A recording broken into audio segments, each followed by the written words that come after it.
You're sitting in a folding chair near the back. The music shifts, and everyone stands at once. The doors open, and there she is, in white. You knew she would be. You'd have been startled if she weren't. Nobody in that room decided on white. Nobody voted. It's just the rule, quiet and absolute. A bride wears white. But have you ever wondered why white? Who decided white? And why are we all so sure it means something pure?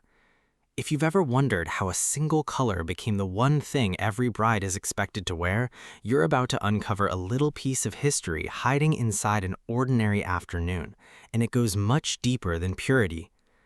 To understand why we put brides in white, we have to go back to a time when doing so would have struck people as a slightly odd choice. Step into the early 1800s. A wedding was rarely the staged production we picture now. For most women, there was no such thing as a wedding dress at all. You got married in your best dress, the good one you already owned, the one you'd wear again to church and every important occasion for years. A dress was an investment. You expected it to work hard.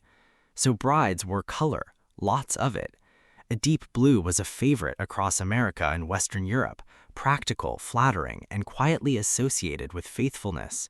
Others married in rich reds, soft grays, warm browns, sensible yellows. The whole point was a garment that could survive a decade of Sundays. Which means the timeless white bride would have looked strange to your own great-great-grandmother. For most of history, brides didn't wear white at all. In fact, if you'd suggested it, a practical woman might have laughed. White showed every speck of dirt, and almost no one could afford a dress they'd ruin in a single afternoon. Blue meant true, white just meant trouble. So how did trouble win? For that, we go to the morning of February 10th, 1840, and a 20-year-old queen named Victoria. She was marrying her cousin, Prince Albert, and the entire country was watching. By every royal expectation, she should have appeared in silver or gold, draped in ermine, crowned and jeweled, a walking display of the treasury. Instead, Victoria walked out in a gown of white silk satin, trimmed with delicate handmade lace, and on her head, instead of a crown, a simple wreath of orange blossoms. The court was baffled. Some thought it dull, even a little beneath her. But here's the surprising part. The choice wasn't only romantic. Victoria had a piece of handmade lace made in the English town of Honiton, a craft being crushed by new machine-made textiles. By featuring it on the most watched body in the empire, she threw a lifeline to artisans sliding into poverty. White was simply the best background to show that lace off. The most influential wedding dress in history was in part an economic rescue package wearing a veil.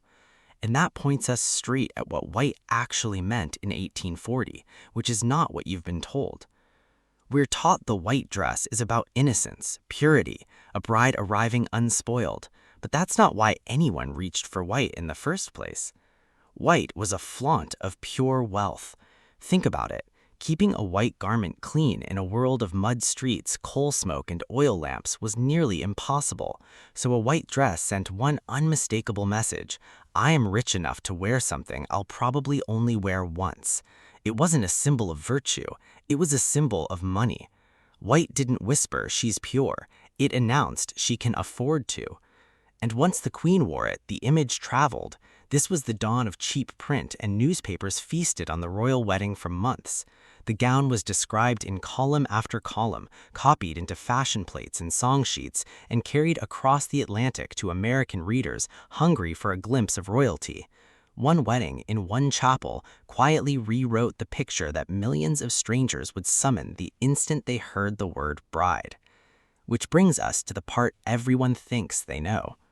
You've almost certainly heard that white means purity, and always has, that brides have worn it since antiquity as a sign of innocence. It's a lovely story. It's also almost entirely made up after the fact.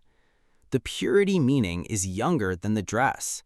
In 1849, barely 9 years after Victoria's wedding, an American magazine called Godey's Ladies' Book, the most read women's publication in the country, announced that custom had decreed from the earliest ages that white was the proper color, an emblem of girlhood's innocence.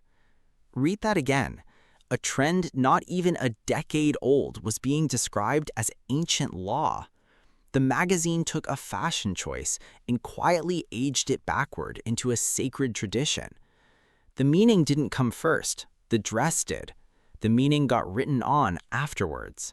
And it stuck because it was useful. A tradition with a moral glow sold gowns far better than "look how rich you are." So the romance hardened into rule, repeated until nobody remembered it had a start date. Even then, the big white wedding wasn't yet the American default. For another 100 years, most weddings here stayed small: a good dress, a parlor, a handful of family. The white gown was an aspiration, not an expectation.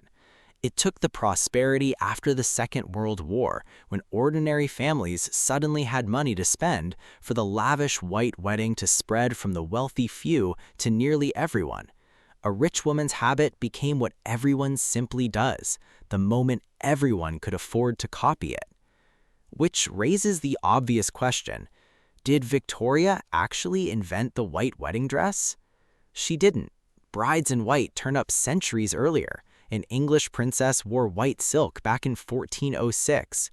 What Victoria did wasn't invention, it was influence. One queen at the right moment in the history of mass media made an old idea suddenly irresistible. And here's the part most people want to know. Does the whole world do this? Not at all. The white bride is a Western habit. Across much of Asia, the color of celebration and luck is red, and a bride in white might once have seemed closer to mourning. The color that feels so obviously naturally right is, in the end, just the one our particular corner of history happens to land on. So that dress at the end of the aisle is something stranger and lovelier than a symbol. It's a 19th century advertisement we're all still wearing. Its original slogan, "Look how much I can afford," quietly painted over with a prettier one until we forgot there was ever an ad at all. The next time the doors open and everyone stands and the bride steps out in white, you'll see all of it at once. A young queen's lace rescue, a magazine's gentle little fib, a wealth signal in disguise, 100 years of waiting for everyone else to catch up. And somehow, knowing all of that, it's more beautiful, not less. Thank you for watching. If you have ideas for our next video, drop them in the comments below. We'd love to feature your suggestion. And while you're there, tell us. There's an old rhyme that promised married in blue, you will always be true. So what color did your grandparents actually get married in? Thanks for joining us for another piece of heirloom history. Don't forget to like, subscribe, and come back next time for another piece of history you've been living in without noticing.